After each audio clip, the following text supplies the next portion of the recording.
오늘 우리에게 주신 하나님의 말씀은 사사기 6장 1절부터 10절 말씀입니다. 사사기 6장 1절부터 10절 말씀입니다. 함께 한 목소리로 읽도록 하겠습니다. 이스라엘 자손이 또 여호와의 목전에 악을 행하였으므로 여호와께서 7년 동안 그들을 미디안의 손에 넘겨주시니 미디안의 손이 이스라엘을 이긴지라. 이스라엘 자손이 미디안으로 말미암아 산에서 웅덩이와 굴과 산성을 자기들을 위하여 만들었으며 이스라엘이 파종한 때면 미디안과 아말렉과 동방 사람들이 치러 올라와서 진을 치고 가사에 이르도록 토지 소산을 멸하여 이스라엘 가운데 먹을 것을 남겨두지 아니하며 양이나 소나 나귀도 남기지 아니하니 이는 그들이 그들의 짐승과 장막을 가지고 올라와 메뚜기 떼같이 많이 들어오니 그 사람과 낙타가 무수함이라. 그들이 그 땅에 들어와 멸하려 하니 이스라엘이 미디안으로 말미암아 궁핍함이 심한지라. 이 이스라엘 자손이 여호와께 부르짖었더라. 이스라엘 자손이 미디안으로 말미암아 여호와께 부르짖었으므로 여호와께서 이스라엘 자손에게 한 선지자를 보내시니 그가 그들에게 이르되 여호와께서 이같이 말씀하시기를 이스라엘의 하나님 내가 너희를 애굽에서 인도하여 내며 너희를 그종되었던 집에서 나오게 하여 애굽 사람의 손과 너희를 학대하는 모든 자의 손에서 너희를 건져냈고 그들을 너희 앞에서 쫓아냈고 그 땅을 너희에게 주었으며 내가 또 너희에게 이르기를 나는 너희의 하나님 여호와이니 너희가 거주하는 아모리 사람의 땅의 신들을 두려워하지 말라 하였으나 너희가 내 목소리를 듣지 아니하였느니라 하셨다 하니라. 아멘. 할렐루야. 오늘도 주의 전을 차신 우리 성도님들을 주님의 이름으로 사랑하고 축복합니다. 우리 옆에 계신 분들과 인사 나누겠습니다. 사랑합니다. 축복합니다. 사랑합니다. 축복합니다. 정말 억소리가 나는 한 주간이었습니다. 저도 출퇴근을 하면서 이 햇빛 가운데 뜨거움이 뜨겁다가 아니라 따갑다라고 느껴진 게 참 오랜만이었던 것 같아요. 이럴 때일수록 건강 조심하시고 수분을 잘 섭취하셔서 탈진하지 않도록 열병에 걸리지 않도록 건강에 늘 조심하시기를 바랍니다. 우리 삶의 문제는 어디에서부터 시작되는 것일까요? 우리로서는 아무런 문제가 없어 보이는 그런 삶에서 그 문제가 갑자기 튀어나온 듯 보입니다. 평안했던 나의 삶이 갑자기 흔들리는 듯 보인다라는 거죠. 근데 문제가 생겼을 때 우리가 그랬기 때문에 왜보다 무엇보다 왜를 더 중요하게 여기고 있습니다. 갑자기 왜 이런 문제가 나에게 생기게 되었을까? 물론 그 문제의 원인과 이유를 찾고 또 그로 말미암아 해결해야 된다라고 하는 것에서 왜라는 것은 상당히 중요합니다. 그러나 그 문제가 나타난 모습으로의 현상인 왜에 너무나도 집중하다 보니까 그 문제로 하여금 우리를 더욱더 두려움에 쌓이게 만들고 있습니다. 그래서 우리는 이 왜라는 물음을 가지기 이전에 먼저 생각해 봐야 할 것이 바로 무엇입니다. 무엇이라는 거예요. 두려움에는 아주 무서운 특징이 하나 있습니다. 우리가 무엇을 두려워하느냐에 따라서 우리의 행동이 결정되기 때문이에요. 돈을 가장 두려워하는 사람은 돈이 시키는 대로 살아가게 되고요. 사람의 평가를 가장 두려워하는 사람은 사람들의 눈치를 살피게 되어 있습니다. 실패를 가장 두려워하는 사람은 내가 뭔가 하기만 하면 실패할 것이다 라고 두려워하기 때문에 아무것도 하지 않게 된다라는 거죠. 오늘 본문을 보면 이스라엘은 미디안을 두려워하고 있습니다. 미디안 사람들이 나타나기만 하면 산으로 도망을 치죠. 굴을 파고 숨었습니다. 농사를 짓고 수확할 때가 되면 어김없이 그들이 찾아와 양과 소와 나귀까지 빼앗아 갔습니다. 얼마나 이들이 많이 몰려왔든지 그들의 모습을 보며 메뚜기 떼와 같다라고 표현하고 있을 정도로 엄청나게 몰려와서 그들의 가진 모든 것들을 빼앗아 가고 있습니다. 현재 이스라엘에게 있어서는 이 미디안이라고 하는 그 존재 자체가 문제라는 것이죠. 그런데 하나님께서는 이 미디안을 바라보고 있는 이 시선이 좀 다르게 표현되어지고 있습니다. 이스라엘로서는 이 미디안이 문제다라고 이야기를 하고 있는데, 하나님은 이스라엘이 왜 미디안을 두려워하고 있는가라고 물어보고 계세요. 우리가 오늘 이 말씀을 통해서 붙들어야 할 것이 바로 이것입니다. 하나님께서 우리들에게 요구하시는 것은 두려움이 없는 삶을 살아갈 것이 아니라 두려움의 방향이 바로 선 삶이라는 거예요. 이스라엘로서는 이 두려움보다, 이 미디안보다 먼저 해결해야 될 문제가 있었어요. 그리고 그것은 오늘날 우리에게도 마찬가지입니다. 이스라엘에게 이런 문제가 생긴 게 한 번입니까? 처음입니까? 아니죠. 이미 앞서 여러 번 생겼습니다. 죄가 새로운 것이 아니라 반복되고 있다라고 하는 게 문제라는 거죠. 1절입니다. 이스라엘 자손이 또 여호와의 목전에 악을 행하였으므로 여호와께서 7년 동안 그들을 미디안의 손에 넘겨주시니. 여기서 우리가 다시금 주목해야 될 단어는 또라고 하는 단어죠. 또 우리 신앙에서 가장 위험하다라고 하는 것은 실패가 아니라고 했습니다. 실패를 하면 극복하면 되고, 실패를 하면 넘어서면 돼요. 실패는 누구나 할 수 있기 때문인데, 더 위험한 것은 또라는 거예요. 또 여기에서 반복되어지고 있는 이 또라고 하는 것은 다시 같은 죄로 돌아가고, 다시 같은 타협을 하고 있고, 다시 하나님보다 다른 것들을 의지하는 그것이라는 거예요. 또가 계속되고 있으면 이건 습관이 되고, 그 습관은 곧 우리 삶의 방향이 되고 있어요. 그렇기 때문에 우리는 이것을 굉장히 조심스럽게 바라봐야 합니다.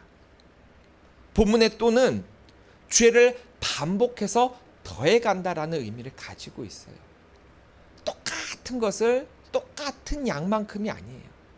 죄는요, 또다시 반복되면 반복될수록 더욱더 커져가고, 더욱더 그 죄에 대해 우리의 감각과 양심과 우리의 신앙은 무뎌져 간다라는 거예요.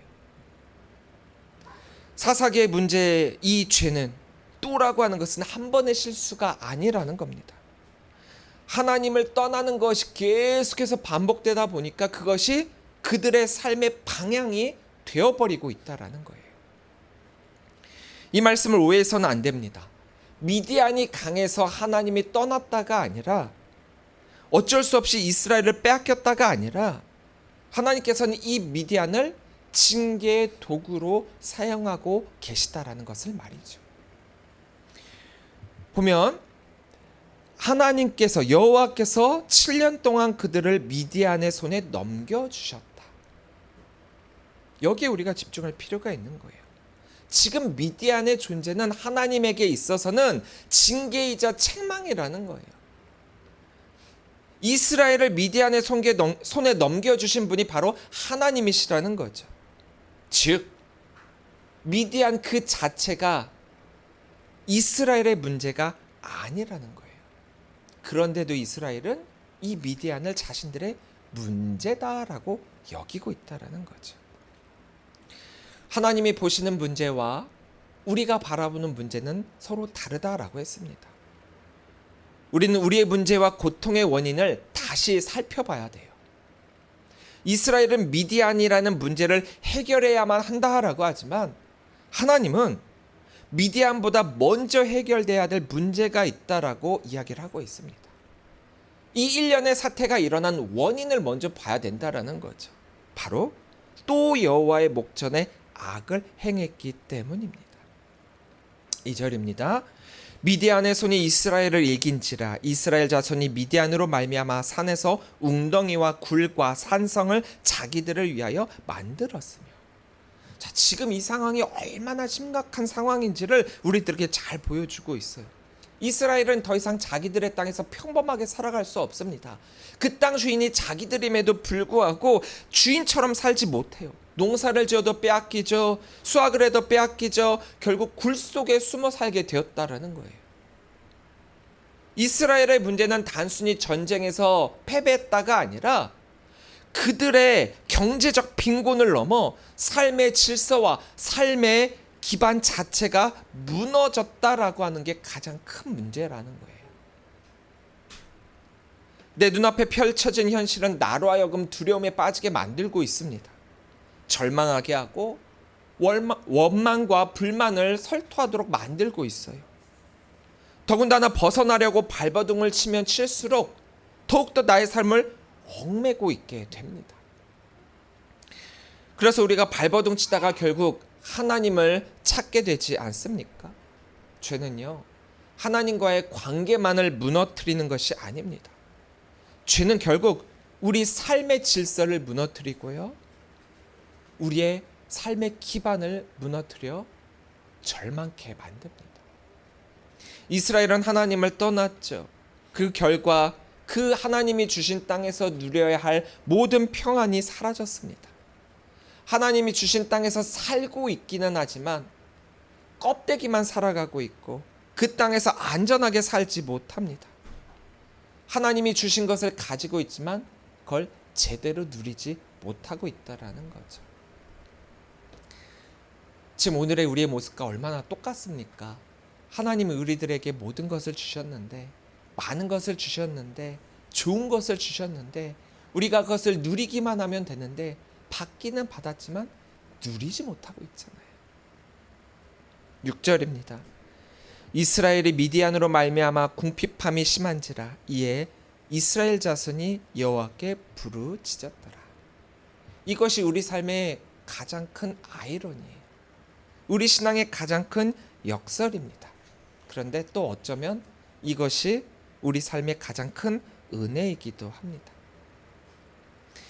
사람은 평안할 때 하나님을 잊어버려요. 근데 고난이 오면 하나님을 찾죠. 잘 될 때는 기도가 없어도 살 수 있을 것처럼 생각을 합니다. 그런데 어려움이 오면 가장 먼저 하나님을 찾죠. 하나님 살려주세요. 내 힘으로 충분하다라고 생각을 하다가도 내가 할 수 없는 일을 만나게 되면 비로소 하나님 앞에 무릎을 꿇습니다. 고통 가운데 우리가 의지할 수 있는 분은 결국 하나님밖에 없다라는 사실을 깨닫게 되는 거거든요. 고난이라고 하는 것, 어려움이라고 하는 것 없었으면 좋겠다라고 하는데 너무나도 역설적이게도 그랬기 때문에 우리가 하나님을 또다시 찾고 있지 않습니까? 하나님의 징계는 하나님의 포기가 아닙니다. 오히려 하나님께서 하나님 나라 백성들을 포기하지 않으셨다라고 하는 증거예요. 하나님께서 정말 이스라엘을 버리셨다라고 한다면 하나님은 아마 그들을 그대로 내버려 두셨을 거예요. 아무 말씀도 하지 않으셨을 거예요. 내버려 두는 상태, 관심 없는 상태, 아무것도 하지 않는 상태. 이게 더 무서운 거라는 거죠. 우리가 뭔가 잘못을 저질렀는데 부모님이 아무 말씀을 하시지 않으세요. 아무런 벌도 내리지 않으세요. 뭐라고 훈계하시지도 않으세요. 우리는 그것을 좋다라고 여길 수 있을지 모르지만 그 부모의 침묵이야말로 가장 큰 벌이 될 수 있습니다. 그런데 하나님은 말씀하고 계시죠. 지금 이스라엘에게 미디안이라고 하는 징계를 주시면서 그들을 향해 말씀하시고 계시죠. 어떻게 해요? 돌아오게 하시려고요. 고난 그 자체는 좋은 것은 아니지만 고난으로 말미암아 우리를 깨우치고 계십니다. 고난이 우리로 하여금 하나님께로 돌아올 수 있는 통로가 될 수 있도록 바랍니다. 여러분들의 삶에 지금 어려움이 있습니까? 두려움이 있습니까? 고통이 있습니까? 우리는 그 고통과 어려움과 두려움에 대해 우리는 이야기를 하고 있지만 그것을 하나님께 기도하고 있지만 그런데 하나님은 우리들에게 다른 말씀을 하고 계세요. 8절부터 9절입니다. 여호와께서 이스라엘 자손에게 한 선지자를 보내시니 그가 그들에게 이르되 여호와께서 이같이 말씀하시기를 이스라엘의 하나님 내가 너희를 애굽에서 인도하여 내며 너희를 그종되었던 집에서 나오게 하여 애굽 사람의 손과 너희를 학대하는 모든 자의 손에서 너희를 건져내고 그들을 너희 앞에서 쫓아내고 그 땅을 너희에게 주었으며. 이스라엘이 하나님께 부르짖습니다. 그 부르짖는 이유가 그들이 가진 문제 때문이죠. 그들이 미디안이라고 하는 문제를 가지고 하나님께 왔습니다. 그런데 하나님께서는 이 미디안에 대해서 이야기를 하시지 않으세요. 일반적으로 우리가 사사기를 봤을 때 이스라엘이 하나님께 부르짖었을 때 하나님은 그들을 구원할 사사를 보내셨단 말이에요. 근데 오늘 본문에서는 사사를 보내시기 전에 선지자를 통해 말씀하고 계세요. 출애굽을 이야기하시고요, 언약을 말씀하시고 순종을 말씀하시며 우상 숭배를 말씀하고 계십니다. 이스라엘은 미디안이 문제다라고 이야기를 하고 있지만 하나님은 미디안이 문제가 아니시거든요. 하나님께서 보신 이스라엘의 문제는 너희가 나를 떠났다예요. 지금 이스라엘의 우선순위는 미디안으로부터의 구원이 먼저가 아니라는 거죠. 이스라엘에게 있어서 미디안의 존재가 과연 어떤 의미가 있고 이스라엘이 왜 미디안으로부터 이런 압제를 받을 수밖에 없었다라고 하는 것을 깨달아야 됐다라는 거죠. 이스라엘이 가장 먼저 해결해야 될 것은 바로 하나님을 떠난 불순종이었고, 그렇기 때문에 하나님은 이스라엘의 모든 환경을 바꾸시기 이전에 선지자를 통해서 말씀으로 그들의 마음을 돌이키고 계시는 것입니다. 선지자는요, 자신의 의견을 전달하는 사람이 아니라 하나님의 말씀을 대언하는 사람이죠. 즉, 하나님이 이 선지자들을 이스라엘 백성들에게 먼저 보내신 까닭은 하나님의 뜻이 어디에 있는지, 그리고 그들의 잘못이 무엇인지를 깨닫기를 원하셨기 때문이에요. 이 선지자는 하나님의 말씀을 전하고 있습니다. 이건 오늘날 모든 설교자들에게 매우 중요한 원칙이죠. 설교자들은 뭔가 해결책을 제시하는 자리가 아니에요. 그게 아니라 하나님의 말씀을 대언하는 자리. 하나님이 이미 말씀하신 것을 정확하게 전달하는 사람입니다. 하나님께서 이 선지자를 통해 이스라엘에게 말씀하신 것을 한번 보십시오. 과거의 은혜를 먼저 소환하고 계십니다. 애굽에서 이스라엘 자신들의 힘으로는 빠져나올 수 없었던 그때, 그들을 빠져나올 수 있도록 능력의 손을 펴신 분이 하나님이시라는 것. 지금 이스라엘이 미디안에게서 스스로의 힘으로 벗어날 수 없다라고는 이 사실과 너무나도 동일한 이 때를 바라보면서 하나님께서 그들을 다시금 구원해 주실 거다. 이건 단순한 역사적 회고가 아니라는 거예요. 그들은 잊어버리고 있었다라는 거죠. 그때 하나님이 우리를 향해 펼쳐주셨던 그 구원의 손을 우리는 잊어버리고 있었다라는 거죠. 선지자를 통해 이스라엘에게 말씀하신 바가 바로 이것입니다. 내가 누구인지 기억하라. 우리에게 문제가 생겼을 때, 어려움이 생겼을 때, 또 두려움이 생겼을 때 가장 먼저 해야 할 것이 이거라는 거예요. 하나님이 누구신가? 나의 하나님이 누구신가? 그 하나님을 기억하는 것. 또 그 하나님이 지금까지 나에게 이루어 주신 것이 무엇이 있는가? 무엇을 행하셨는가? 내가 여기까지 어떻게 왔겠습니까? 나 혼자의 힘으로요? 아니죠. 하나님께서 함께 해주시며 하나님께서 여기까지 인도하셨죠. 죽을 것만 같았던 그 순간에도 하나님이 붙들어 주시지 않으셨습니까? 길이 보이지 않았던 그 순간에도 하나님이 그 길을 열어주시지 않으셨습니까? 기도할 힘이 없었던 그때에도 하나님은 우리를 버리지 않으셨습니다. 성도의 믿음은요, 현재의 상황만을 바라보는 것이 아니라 과거에 베푸신 하나님의 은혜를 바라보면서 기억하면서 현재의 상황을 다시금 해석하는 데 있어요. 자, 과거의 하나님의 능력으로 나를 이렇게 이끌어내어 주셨던 그 하나님, 지금의 이 문제는 그러한 하나님 앞에 아무것도 아니다. 하나님께서 나를 다시금 그 능력의 손으로 이끌어 주실 것이다. 이스라엘은 미드얀으로부터의 구원을 원했죠. 자신 눈앞에 있는 그 상황을 문제로 여기며 그것만 해결하기를 원했습니다. 하지만 하나님은 먼저 그들의 마음을 돌이키고 계십니다.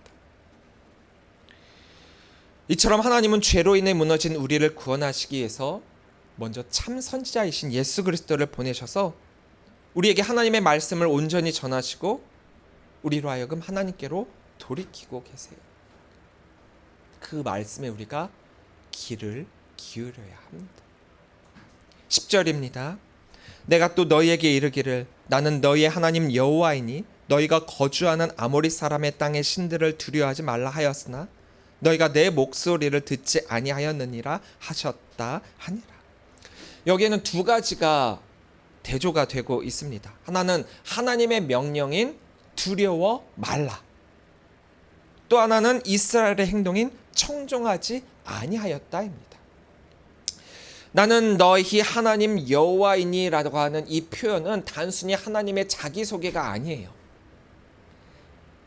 가나안 땅에서 우상을 섬기지 말고 여호와 하나님만을 섬기라라고 하셨던 하나님의 그 언약의 말씀을 다시 한번 상기시키고 있는 것입니다.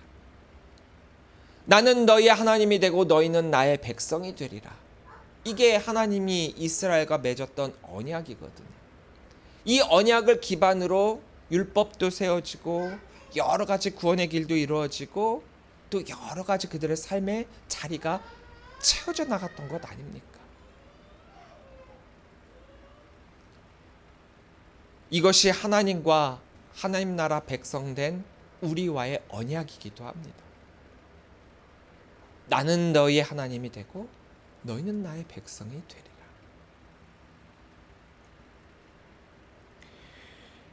이 말씀은 하나님께서 우리를 하나님 것 삼아 주신다라고 하는 너무나도 엄청난 말씀이에요. 근데 우리는 자꾸 이걸 잊어버립니다. 자꾸 잊어버려요. 하나님은 나의 하나님이 되시고 우리는 하나님 나라 백성인데, 두려워 말라라고 하는 히브리어는 로티레우인데 그 원형은 야레예요. 야레. 두렵다, 두려워하다. 근데 이 단어는 단순히 무서워 떠는 그 감정만을 뜻하는 것이 아니라 여기에서는 하나님이나 신을 목적으로 취할 때 생기는 경외하고 섬긴다라는 의미도 있어요. 두려워하다가 아니라 경외하고 섬긴다. 근데 로라고 하는 부정어랑 합쳐져 갖고 이 단어가 세워지게 될 때는 절대적인 금지를 나타내고 있습니다. 그러니까 두려워해라, 두려워하다라고 할 때 그 앞에 로가 나오니까 두려워하지 말라, 절대 두려워하지 말라. 근데 목적어인 신, 다른 우상 숭배와 같은 그 신이 또 들어가게 되니까 절대로 그들을 경외하거나 섬기지 말라. 가나안의 신들을 무서워하는 것만을, 무서워하지 말라라고 하는 것만을 뜻하는 것이 아니라 그것을 넘어서서 그들을 경외하지 말아라, 그들을 섬기지 말라라고 명령하신다라는 거예요. 지금 이스라엘의 문제는 단순히 그들을 두려워한다라는 것에 그치지 않았다라는 거죠. 두려움의 방향이 잘못되었다라는 거예요. 하나님을 두려워해야 할 그들이 이방 신들을 향해 세상의 신들을 두려워하고 있죠. 하나님을 바라봐야 할 사람들이 미디안을 바라보고 있죠. 하나님의 약속을 붙들어야 할 그들이 현실의 힘을 붙들고 있죠. 그래서 하나님이 말씀하시고 계시는 거예요. 두려움의 방향을 바꿔라. 이스라엘은 하나님을 바라보지 않았습니다. 미디안을 봤죠. 하나님의 약속을 바라보지 않았습니다. 미디안의 힘을 봤죠. 하나님의 말씀을 듣지 않았습니다. 현실의 소리를 들었죠. 하나님을 경외해야 하는 사람들이 세상의 신을 두려워하고 있었다라는 거예요. 사랑하는 성도 여러분, 우리들에게도 이 문제가 있습니다. 우리들도 이들과 같은 문제가 있다라는 거예요. 하나님을 믿는다라고 하면서, 하나님을 경외한다라고 하면서, 하나님을 섬긴다라고 하면서 하나님을 바라보는 것이 아니라 실제적으로 무엇을 가장 두려워하고 있습니까? 하나님보다 더 두려워하고 있는 것. 우리는 이미 우리 두려움의 방향을 잘못 잡고 있었다라는 거예요. 두려움은 우리의 삶을 지배합니다. 내가 사람을 두려워한다면 사람의 말이 하나님의 말씀보다 커진다라는 거죠. 하나님이 이렇게 하라고 분명히 말씀하셨는데 사람들이 이야기해요. 아, 그거 아니야. 그렇게 하면 안 돼.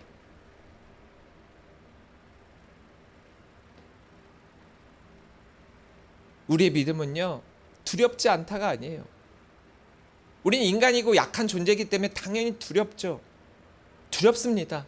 두려워요. 하지만 그 두려움 가운데 내가 두려워하는 그것보다 하나님을 더 크게 보겠다라고 하는 것이 우리의 믿음이라는 거예요. 우리의 고백은 이렇게 돼야 되는 거죠. 두려워하는 것이 없어졌기 때문에 평안한 것이 아니라 내가 두려워하는 것보다 더 크신 예수 그리스도가 나와 함께하기 때문에 우리는 평안합니다. 사사기를 통해서 계속해서 말씀하시고 계시는 주제이기도 합니다. 문제가 사라져서 믿는 것이 아닙니다. 문제는 여전히 있어도 하나님을 바라보는 것, 그것이 믿음이라는 거예요. 지금 미디안이 아직 여전히 있어도 하나님을 바라보는 것, 여전히 목숨의 위협을 가지고 굴 속에 남아 있어도 하나님을 바라보는 것, 우리 두려움의 방향을 하나님께로 다시 돌리는 것입니다. 우리가 부르짖는 것만으로는 충분하지 않아요. 하나님 찾는 거 너무 잘했습니다. 하지만 하나님께서 우리 고통을 통해 무엇을 말씀하시는지를 우리가 들을 수 있어야 합니다. 하나님은 지금 이스라엘에게 사사를 곧바로 보내지 않으셨어요. 선지자를 먼저 보내시며 너희들의 문제의 근본을 깨닫게 말씀하고 계시죠. 이스라엘에게 필요한 것은 단지 미디안에게서 벗어나는 것만이 아니었기 때문이에요. 만약 지금 이런 상황에서 하나님이 미디안의 손에서 이스라엘을 구원하였다, 그렇다면 이들이 미디안에게서 벗어난다라고 한들, 하나님에게서 벗어나 있다라고 한다면 다시금 무너질 것입니다. 그래서 하나님은 먼저 그들의 마음을 다루시고 계신 거예요. 그리고 그 말씀이 들려진 다음에야 하나님께서는 한 사람을 부르시게 됩니다. 그것이 바로 이스라엘을 구원할 사사 기드온이에요. 우리가 다음 시간에 이 기드온에 대해서 나누게 될 것인데요. 하나님은 우리의 환경을 바꾸시기 이전에 우리의 시선을 먼저 바꾸시기를 말씀하고 계세요. 그리고 그 시선의 궁극적인 대상은 바로 우리를 위해 모든 것을 이루신 예수 그리스도이십니다. 미디안보다 먼저 해결해야 될 문제가 있었습니다. 오늘 우리의 두려움의 방향이 다시 하나님께로 돌아가기를 간절히 소망합니다. 우리의 가정이, 자녀가, 교회가 그렇게 되기를 간절히 소망합니다. 세상의 소리가 아무리 크다라고 할지라도 하나님의 말씀이 더 크게 들리게 하시기를 바랍니다. 미디안이 아무리 커 보여도 그것은 우리들에게 문제가 되지 않습니다. 사실 이 미디안이 문제가 아니다라고 했잖아요. 우리의 마음이 흔들릴 때마다 다시 하나님을 바라보시기를 바랍니다. 그리고 우리 남은 삶이 두려움에 이끌려가는 인생이 되는 것이 아니라 하나님을 경외하며 살아가는 삶이 될 수 있기를 간절히 소망합니다. 오늘 하나님께서 우리들에게 이렇게 말씀하시죠. 나는 너희의 하나님 여호와이니. 언약의 하나님이, 지금까지 함께해 주신 에베네셀의 하나님이 어제도 오늘도 내일도 우리와 함께 하시며 이끄시는 줄을 믿고 그 하나님만을 붙들며 나아가시는 우리 모든 성도들이 되시기를 주님의 이름으로 간절히 축원합니다. 그것이 우리가 두려움의 방향을 바꿔야 될 이유가 되며 또 그것이 오직 하나님만을 경외해야 될 하나님의 백성된 우리의 모습입니다. 기도하겠습니다.